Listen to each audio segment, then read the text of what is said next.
Maximo Ghosts to Glory is a 3D hack and slash platform video game based on the Ghosts and Goblins universe and developed by Capcom, specific for PlayStation 2. And also all the characters were designed by the manga designer Susumu Matsushita. The game is considered PlayStation 2's greatest hits and sold over 400,000 copies only in United States, North America. The game also received numerous good reviews from big game reviewers in the world, with IGN ranking Maximo at 6th among the top 10 most challenging PS2 games of all time and quoting a real test for true-blooded action seekers. So yeah, basically a Dark Souls among the PlayStation 2 games. As soon as you press the start button, you will be greeted with the unique menu, which really caught my attention because I've never seen anything like it. Maximo is standing in the middle of a graveyard and the options are graves, and by selecting them, he will break them, and you will go to that menu. Okay, let's not waste any time and just start the game.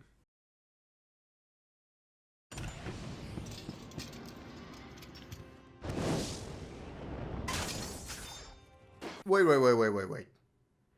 Maximo, my boy, I have several questions. Why are you fighting? What is this place? Who are these people that you're fighting with? No explanation whatsoever, just open the gates and right into fighting. I like that. Sophia! Maximo! I guess you wonder. Achille, you told me Maximo... Silent!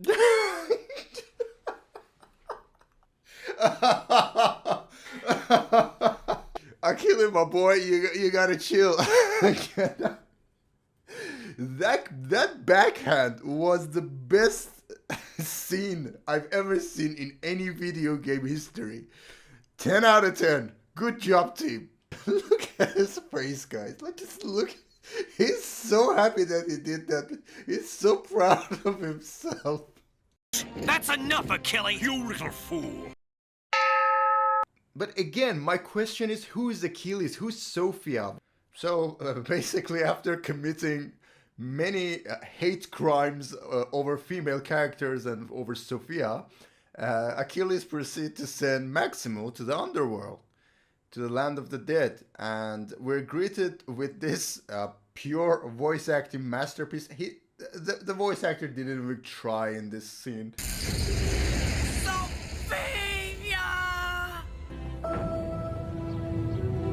And after all of this, Achilles' final words to Maximo is this.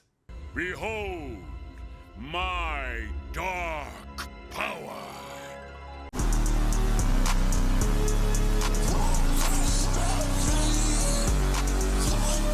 So after falling into Gulag, our hero is met by Death himself. And according to him, Achilles drilled...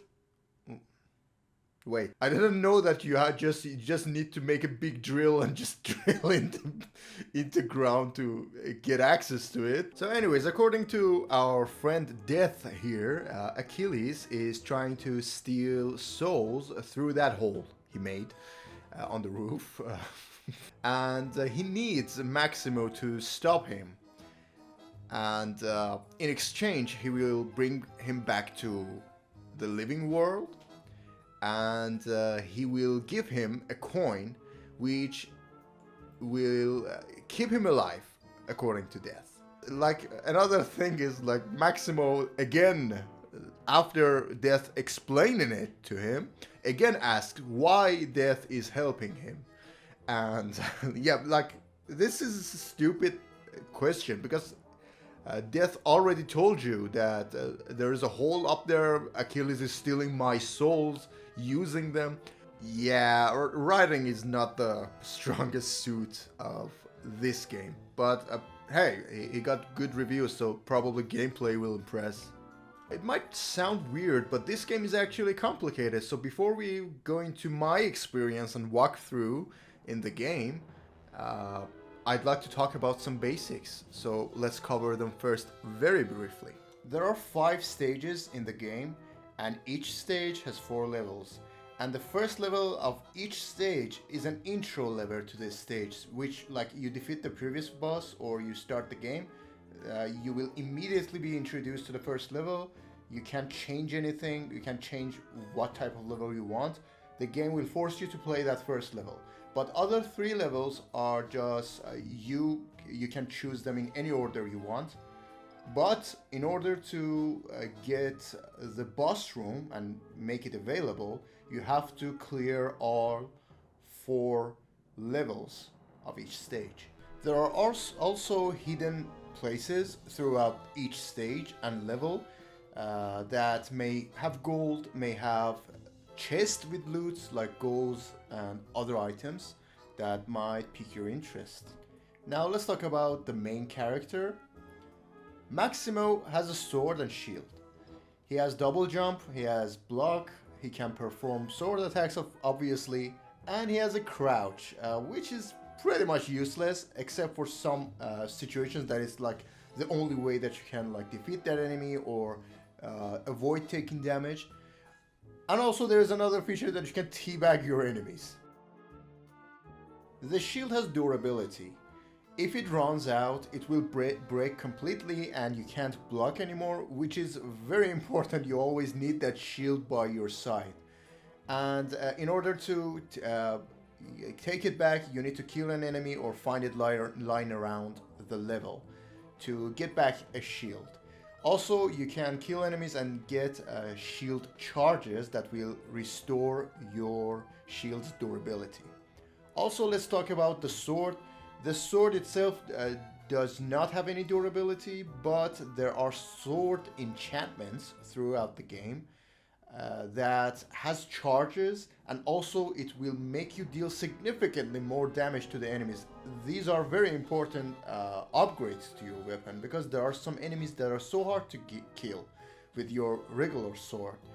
Let's talk about Maximo's health bar. If you want to increase your health bars, you need to find armors that are lying around in chests or throughout the levels.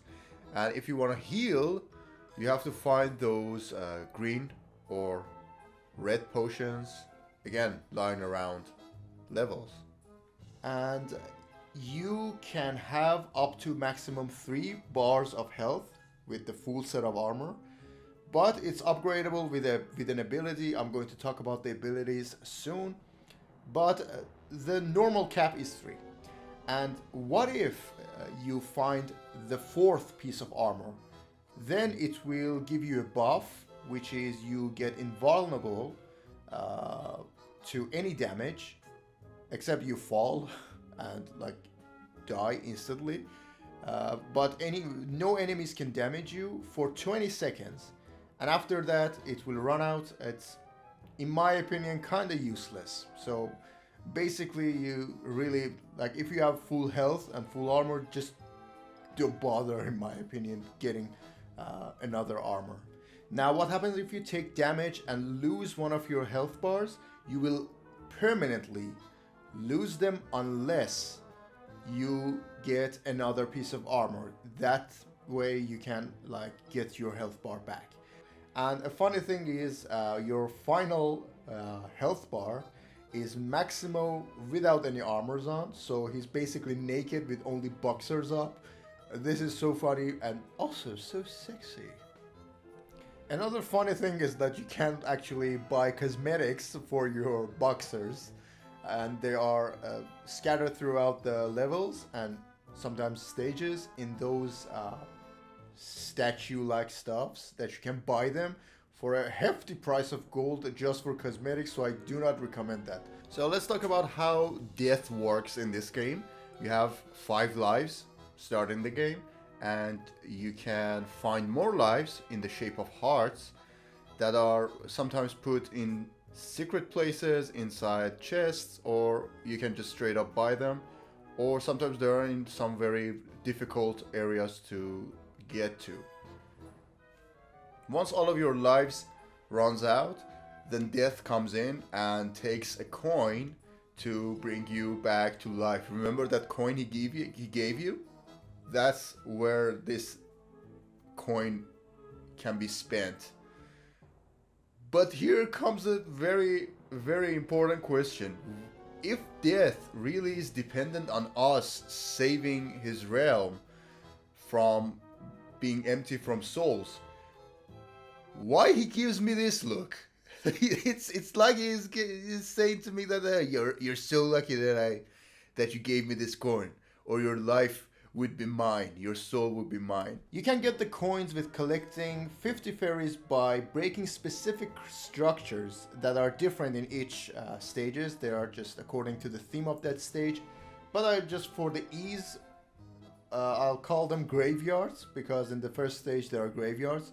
So breaking one of them will give you 5 fairies. So you need to break 10 of them, and this 11th gravestone that you break will contain a coin. And another thing is, you can't like die a lot and just say, okay, I just farm the fairies and get more coins. Well, the death after each 2 deaths in a row that you have will increase the fee for coming back to life. So first he will get 1 coin. After 2 deaths, he will get 2 coins, and it will increase over time. The more you die, the more fees, the more coins you require to go back. And now you might ask, what happens if I don't have any coins? Well, that's game over, baby. If you don't have any saves, which saving in this game is a little bit tricky, and I didn't know that in my first try, so I started over, like from the beginning. If you don't save the game and you game over, you start from the beginning. Yeah, I learned that from the like in a hard way. And like when you don't have any coins, the death reaction is so funny again. He says, not this time, baby, and he uses his scythe on you and permanently claims your soul. And he laughs. Death, are you helping me, or you're happy that I'm failing? One thing that really bothers me is the camera angle. You can't freely change your camera angle with right analog stick like many other PS2 games. Instead, you have to face Maximo to the direction you want and then press L1. And by the way, you can't walk or run while doing this adjustment. You have to stop your character and stay still, and then turn and then press the button. This comes back and bites you in the ass in many occasions, and in many occasions you have to just have leap of faith, because the camera angle is not adjustable. So sometimes you can't confirm the distance that your character actually can jump or cannot jump. Yeah, that's very annoying. Alright, now let's briefly talk about the skills. Maximo picks up skills throughout the levels by either killing enemies, or sometimes they're just lying around and you can pick them up. Now these skills help you deal with enemies more efficiently, and some of them just straight up necessity to deal with some kind of enemies or some bosses even. But here's the thing, whenever you die, whenever your character dies, all of your skills that are not protected will be lost forever, and then if you want them back, you have to grind for them. You have to kill enemies and just hope that, okay, this skill that I want is the one that this enemy drops. And I talked about the one that are not protected. So you start the game with 3 slots that are protected, and they have this golden frame around them. And whenever you die, the skills that are inside these slots won't be affected by that removal. And you can increase these slots up to 4 more, so overall 7 protected skills. That would be very nice. Now, before we start the whole walkthrough and my experience and my story with the game, I'd like to thank you guys for your supports, and making this video took me a great deal of effort and time. It's not been an easy job, and it's been an 8 hour of recorded footage, and I had to kind of cut them short into a 45-minute review. So I'd really appreciate it if you guys enjoyed it. Be sure to subscribe if you haven't, and leave a like there. Share it with your friends. That's all I ask. That's going to help a lot. That's going to motivate us creators to make more of this kind of videos. If you enjoy it, tell me in the comments if you like this kind of videos. So without any further ado, let's start. Now you get back to the living world, and the first level of the games are generally easy, I might say. The game is trying to introduce you to the new mechanics, to the abilities, to the variety of enemies that you will see throughout the levels. So all in all, a very tame level, and all in all, a tame stage. You probably won't die much, especially if it's your second try. And the only chance that you have to die is get instant kill from the lava, because the enemies are squishy, they die easily. You will get instantly killed by lava though, which, thanks to the camera angle problems that I just talked about, it's pretty much easy to achieve. And also the game has the habit to put some high interest and high value stuffs in a very dangerous locations, such as like they put hearts, which are extra lives, on a very slim platform, and you must make a very precise jump to get there. And I died to it twice just to get one life. That was not a good trade. After you defeated all the 4 levels in the stage 1, you then get introduced to your first boss. What in oblivion is that? Well, this abomination of a boss is pretty much easy to kill. Like, he's a very easy boss to kill. Although I might say that it's tricky to learn that, okay, how can I damage this guy? I can't like attack him with my sword. I can't get so close to him because he will just attack me on melee range. And then you finally realize that you have to throw your shield at him and make him off balance twice. You throw a shield at him twice and he gets off balance, and he makes this interesting sound.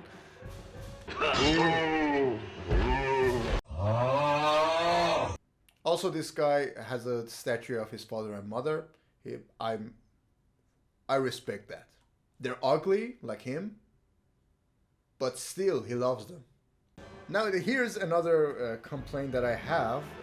I mean, it's the first boss, it shouldn't be that hard. But all in all, overall, all the boss fights of the game, we're going to get there, but I'm not going to show you the footage right now. I'm going to tease you. They're easy. Not even close to hard. They're just insultingly easy. After you get your ass kicked in the platforming section that you die over and over, the boss fights provide no challenge. Like, it's so lazily done, the boss fights, which it kind of offended me. I'm not joking.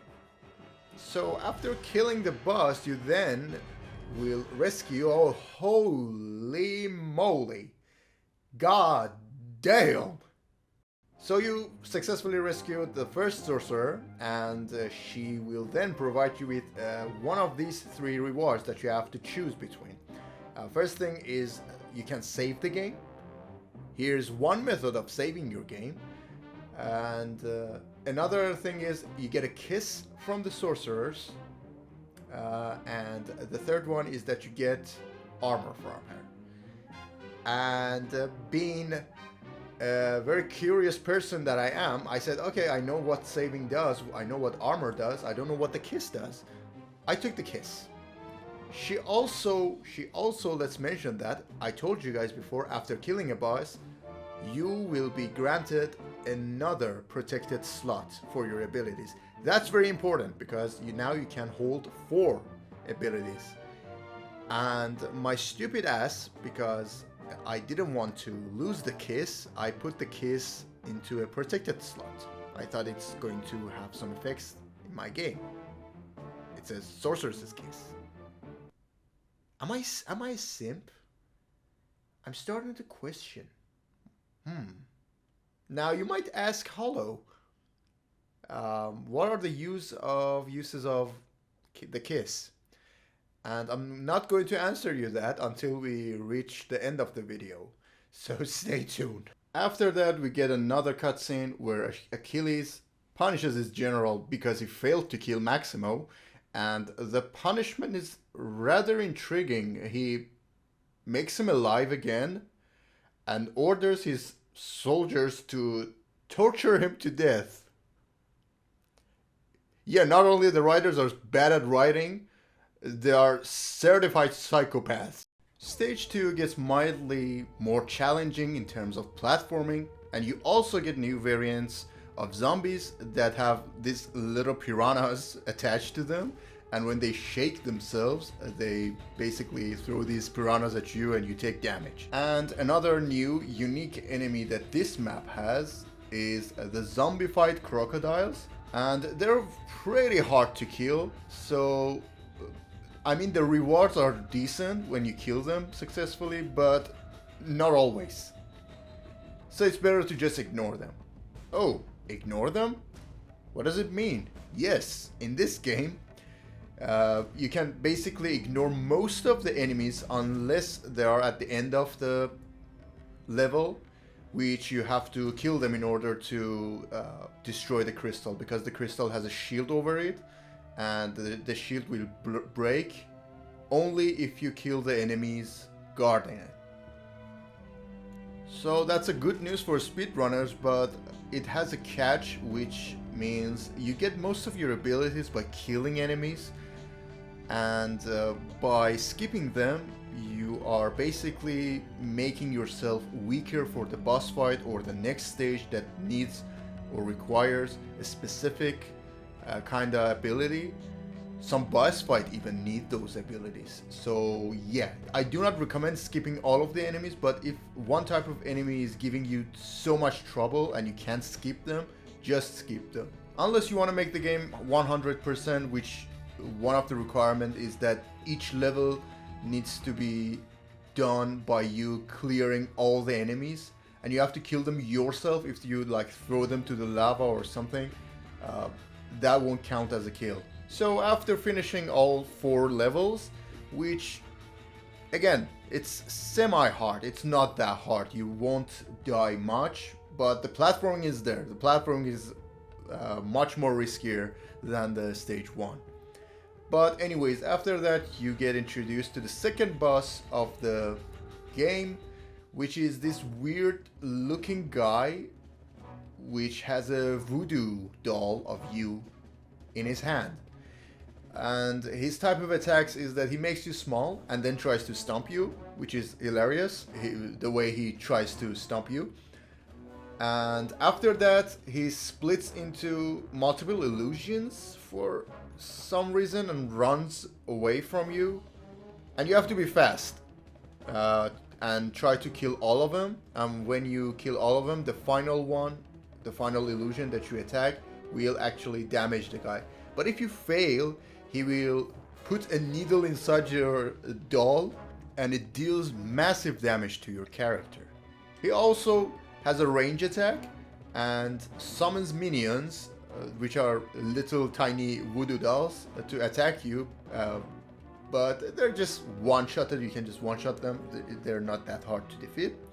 So yeah, yet again, this boss is not that challenging, just like the previous boss. Now we rescued the swamp sorceress. Oh my god! So now again you have the same options as before.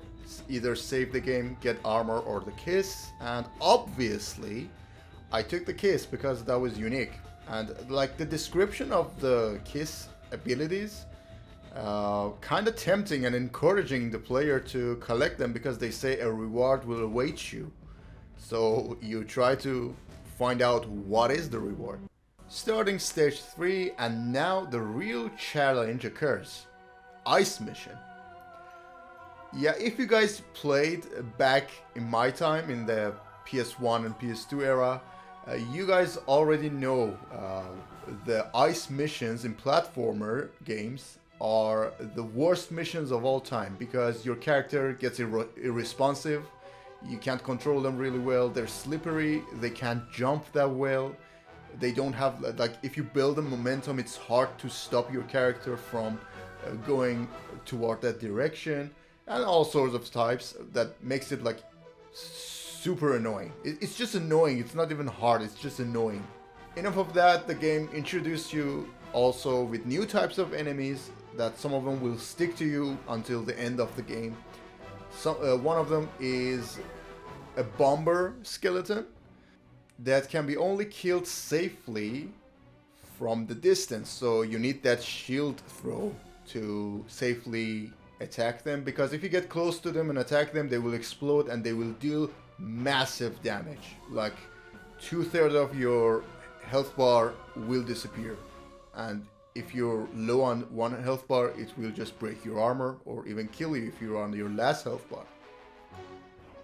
There are 3 unique enemies introduced to this stage. The first one is the harpoon guys that can only be defeated by heavy attacks because they're surrounded by ice and your normal attack won't have any effect on them. Next one is Yetis. What the fuck is that? What the fuck is that? A fucking cat? Which actually are not that hard to defeat. Their attack animation is so slow, so you can just get close to them real fast and just hit them with 2 heavy attacks and they're dead. Pirate skeletons, which you better not fight, because not only they can block and immediately punish you, but also if you try to block, they will destroy your shield durability, like in 2 attacks. Also, when they drop on their back, they have a sword like thrust into their body, and the tip of the sword looks towards you, and if you try to jump attack them, you will get damage. Not only you will destroy them, but you will take damage as well. So you have to attack from behind and make them unbalanced from behind, and they fall to their bellies. So that's safe. That's the way you have to kill them. Unless you have the sword enchant, then it's just easy to kill them.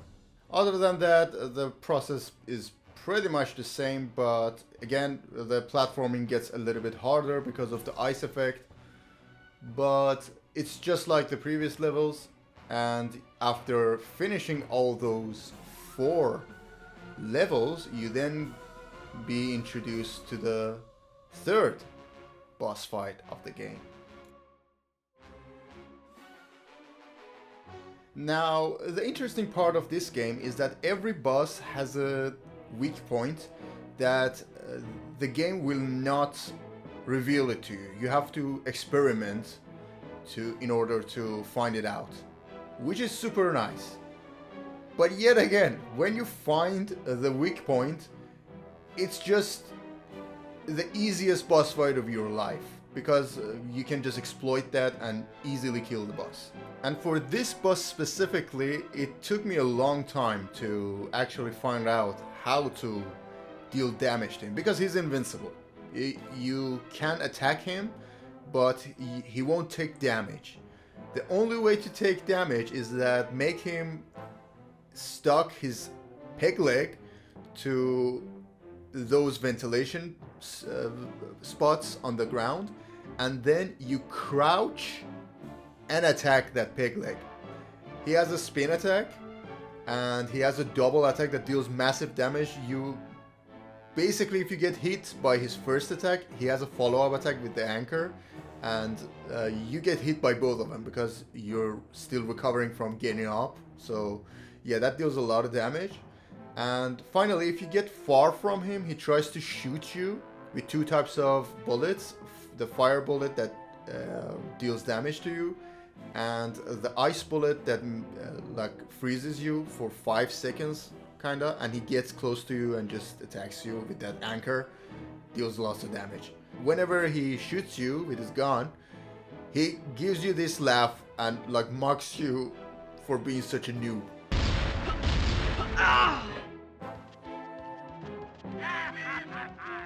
So again, if you find out the weak point, it's just easy to kill him. And of course, after defeating him, you shall rescue the next sorceress. For the options,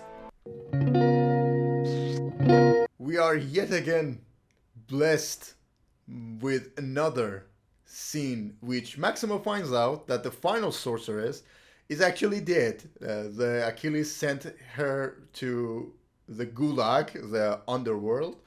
So in order to get there, Death comes back and brings Maximo to the underworld to rescue this damsel in distress.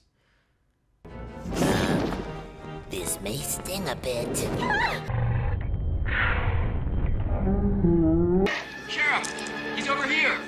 Stage 4 brings a whole new platforming challenge alongside strong new enemies like the Hammer Demons, which, let's be honest, I couldn't figure out how to defeat them. Sometimes I could kill them, sometimes I couldn't kill them because they're basically invincible for most of the times. And they deal a lot of damage, and it's an AoE damage. Yeah, you're probably better not to mess with them and just run past them. They won't reward you for much if you kill them. Also, there's Goatmen that will ram you at high speed, and they usually get behind some obstacles so you can't see them in time, and they just snipe you with that ram. They're so fast. Also, there are these ghosts that they're so weak, but if they grab you, they try to ledge you, let's say.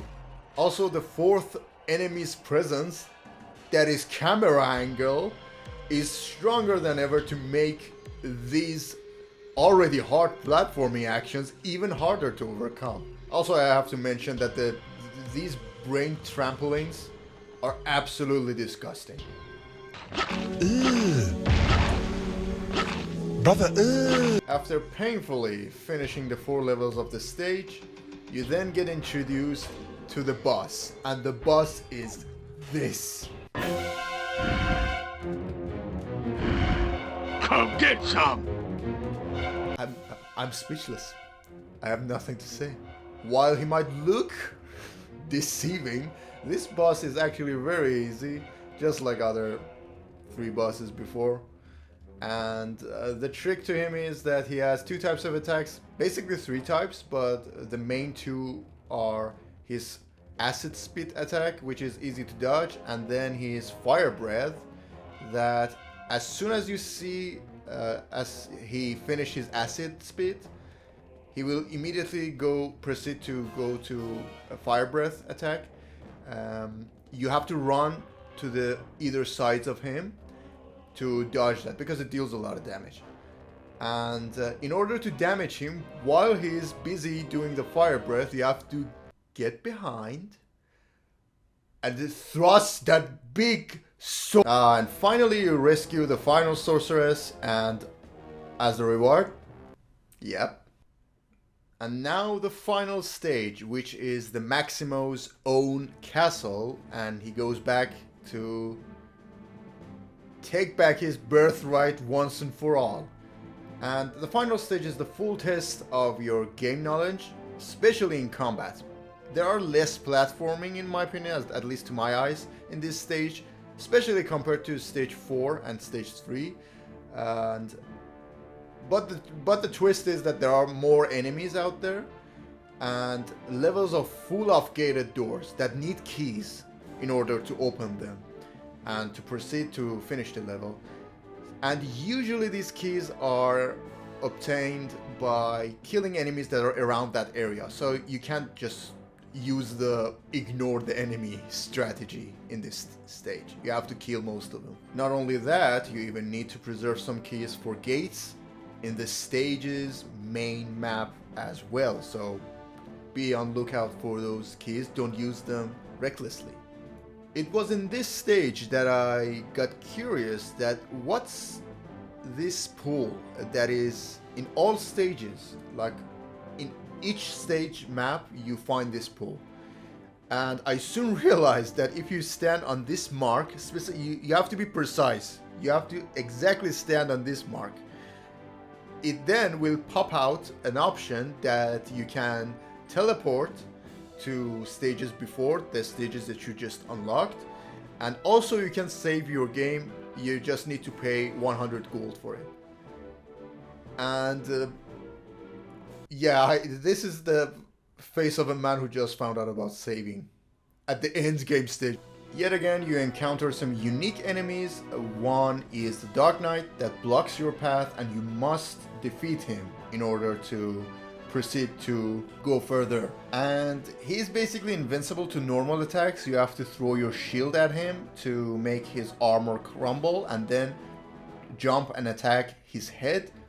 Do it 2 times and it will fall and opens your path. Instead of shield attack, you can do this double jump heavy attack, but it's riskier, obviously, because you get close to him and he can attack you. The next enemy is the crazed prisoner, who thinks he's a dog. He does not damage you, he just hugs your feet, and you have to jump a couple of times to get out of his grip. Poor old man just wants some hugs. The most painful level that I experienced was the end part of this level specifically, which you have to defeat literally an army of shielded skeletons that are backed up by a wizard. Although if you have sword enchants, your chances are much more better. And I died here on my first run, and I had to reset the game. That's where I died. That brings up some painful memories. Another frustrating level was the dungeon of Maximo's castle, which yet again you have to have some leaps of faith because of your camera angle. By the way, Maximo, you have some serious sewage problem at your castle. My boy, you need to clean up. After completing all 4 levels, you then confront Achilles, who seems like he have a bit of too much fun with the souls getting inside him. Anyways, this boss fight is actually a bit better than previous ones. I actually like the boss fight. You actually can die. If there was no armors lying around saving your life, game, you could almost make a challenging boss fight, but you just destroyed it with that armor lying around there. Anyways, Achilles has 2 types of ranged attack, and he also creates a shield that can only be broken by the abilities that are shown on it. While he is inside the shield, he conjures a big head that puts mines on the ground and has lasers coming from its eyes, and they both deal massive damage to you. So be careful on that. After Achilles' HP falls below half, he then summons some kind of guns, electric guns, to draw power from the portal that is up on the ceiling, while making him invincible and look like a giant blue monster, and rapidly restoring his HP. So you must be fast and destroy the guns in order for him to revert back to his normal form, his human form, and then you can just proceed to attack him again. Well, I mean, at first I didn't know this, and I thought I have to run away until he goes back to normal, like the voodoo guy back in stage 2, the boss fight. And yeah, he got all of his lost HP back. That was a little bit annoying. After successfully destroying the guns, Achilles runs out of magic and proceeds to be a melee boss, attacking boss, and which is hilariously easy to dodge. His attacks are, he does 3 combo attacks that after the 2 attack you just can easily get close to him and do an attack, and you can just easily kill him. And after killing him, now the final scene begins.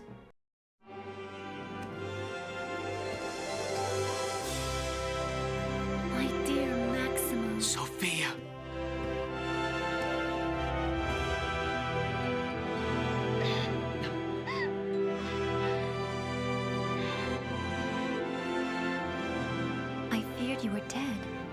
happened to Achilles?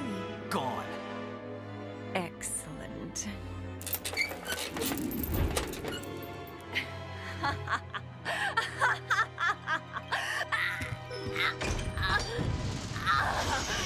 My plans are nearly complete.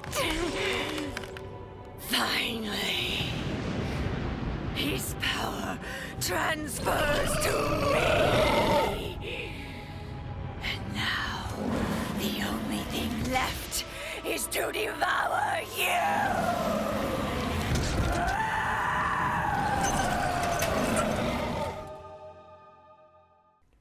Yeah, I can imagine my 30-year-old me having trouble sleeping in the dark for 3 weeks after that scene. So apparently Sophia was actually a demon in disguise, like many women in real life. Now the real final boss starts, and gotta say, this game quickly turns into a survivor horror game in a second. First of all, there are no musics throughout the boss fight, only the sound of Maximo's heart pounding.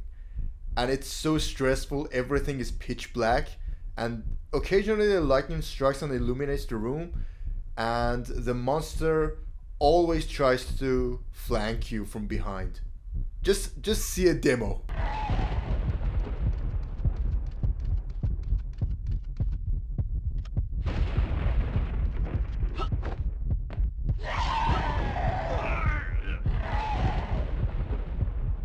Now, as scary as it is, but after dying 3 times to this boss, I finally figured out what's the weak point, and just like other bosses, once you find out the weak point, it's just easy after that. The boss fight is not challenging at all. But again, I could tell that this boss fight was challenging at some points, until you figured out the weak point. And the weakness of this boss fight is that you just need to stand still at the middle of the boss room and just try to follow her, and every time that lightning strikes and you see her right in front of your face, before she tries to attack you, you just hit her with a heavy attack and just throw heavy attacks. Nothing else works on this guy. The only problem is turning the camera, as you already know, which is our biggest enemy in the game. And this monster is very fast, and you want to like follow her. You have to always turn your camera and be ready. And like, since you've been doing it for more than 6 hours probably, you are now a pro in turning Maximo. Well, you heard me criticizing the boss fights a lot for being kind of lackluster and giving you no challenge whatsoever. Although like the majority of the community of this game saying that this game was unbearably hard. Sorry guys, I didn't see that much challenge. I've played harder games than this that actually made me frustrated. But yeah, I admit this game is hard. But now here's the secret. If you're willing to finish the game for the second time after you beat the game for the first time, it's going to be faster, first of all, because you only need to do the first level of each stage. You don't need to do the 3 other levels that are inside the stage. But this time, boss fights will be more challenging, thank goodness. Not all of them, but most of them. Best examples are the boss fight of stage 2 and the boss fight of stage 5, Achilles, and that voodoo guy that makes clones of himself. So about the voodoo guy, the change that I've felt and witnessed is that whenever he multiplies himself and turns into many versions of himself, if you're not fast and kill all of them in a set amount of time, the fallen illusions will come back to life and make your life harder. Because after some good amount of time, if you don't kill all the illusions and damage the boss will instead damage you. As for the final boss, Achilles, first of all, he's faster. His attacks are faster. It's harder to kite them, especially in the melee form on the end stage. And the second is whenever he turns into those blue giant monster and he's summoning weapons, those weapon-like gadgets that empower him and heal him up. You have to kill those weapons as soon as possible, because whenever a weapon dies, after sometimes it will respawn back. So you have to just be as fast as possible. Other than that, Achilles will just get all of his HP back. Now, I can't say that these are just in the second try. Maybe there were in the first try as well, but not gonna lie, I defeated the boss so fast that I didn't notice that. Maybe it was like that. This time I just took my time to, I don't know, evaluate some stuffs of the boss. But yeah, I felt like that these are the changes. You guys tell me in the comment if it's the actual thing, because I've searched online and nobody just told me that. Like, especially I've searched some guides to see if really the, for example, the voodoo clones actually come back to life for the boss fight, and there was no mention of it. So I feel like this is a discovery that I made. I'm very proud of myself. If it's true, tell me in the comments. So we're greeted with the final scene of the whole game, which Maximo sits on his throne with his castle in ruin and getting cock-blocked by an actual demon, and thinking that his bride was a demon all along. He was having an affair with a four-legged blue giant creature. I would be traumatized if I was him. He's a real man, just crying a little bit. Anyways, the death comes and thanks Maximo and says, "Oh, you think this demon is your girlfriend? No way, dude. Your girlfriend, if she was dead, I would sense it. She is alive." And Maximo decides to go find her with death. So yeah, basically they set up for the next sequel. Wait, this game has a sequel? Oh my god. So that's Maximo, Ghosts to Glory. I feel like apart from the super easy boss fights, bad camera angle, and bad writing, the game provides you with a decent gameplay, and the challenge is also there to keep you on your feet. So I can really say I enjoyed playing Maximo, and I feel like you guys will enjoy it as well. It's a very well developed game, although like just don't mention the story stuffs. What about the kisses? Oh, you want to know about the kisses? That's right, I said I'm going to talk about them at the end of the video. Yeah, they do absolutely nothing. The only bonus that they have is that you can get access to Games Gallery. And my god, it's the slowest gallery that I've ever seen. You can't like change the photos fast. You have to wait through them, sit through them. Also, if you completely restart your game without any saves and stuffs, and either that or lose your kisses while like dying, do not preserve them, the gallery will be gone. That's it. So I was just making the game additionally harder for myself by occupying 4 protection slots that I could instead use to like move some abilities that are very important to have to there. So yeah, there you go. I made it harder for myself, more challenge, and I didn't get rewarded for it. And imagine instead of that, I'm looking at the ass cheeks of a crazed prisoner sketch while questioning my life choices in life. Never mind, worth it all, worth it all. Silence!